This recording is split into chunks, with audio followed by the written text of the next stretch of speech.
আতা একটি পরিচিত ফল। এই ফলের অনেক অনেক উপকারিতা আছে। রোগ প্রতিরোধ ক্ষমতা বাড়ায়, হাড় মজবুত করে, হজম শক্তি বাড়ায়, ভিটামিন সি, ভিটামিন বি6 আছে ও খনিজ উপাদানে ভরপুর। হৃৎপিণ্ড সুস্থ রাখে, রক্ত শূন্যতা দূর করে, আর হচ্ছে ফুসফুসকেও ভালো রাখে।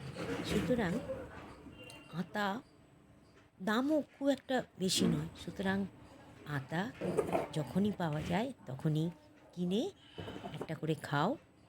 শরীরও ভালো থাকবে, মন ভালো থাকবে, আর শরীর ভালো থাকলেই মন ভালো থাকবে। তাই দেখো আতাটা আমি কীভাবে ছাড়ালাম, এবং আতার একটা ছোটো ছোটো কোয়া আছে, সেই কোয়াগুলোর মধ্যে একটা বীজ থাকে। ছাড়ালেই তোমরা কোয়াটা দেখতে পাবে। দেখো আমি চামচে করে ছাড়িয়ে নিচ্ছি। আর এই আতার ভেতরে কালো কালো বীজ আছে। বীজটা তোমরা কিন্তু খাবে না, বীজটা ফেলে দিতে হয়। আতার বীজ ফেলে দিতে হয়। একটা করে চামচে করে এরমভাবে চামচ করে হালকা করলেই কোনো ছাড়ানোরও কষ্ট নেই। একদম চামচে একটা করে ছোটো ছোটো কোয়া উঠে আসবে। দেখো আমি তোমাকে দেখালাম একটা করে কোয়া, আর একটা করে কোয়ার দোলও টপ করে মুখে ফেলে দাও, আর দানাটা ফেলে দাও।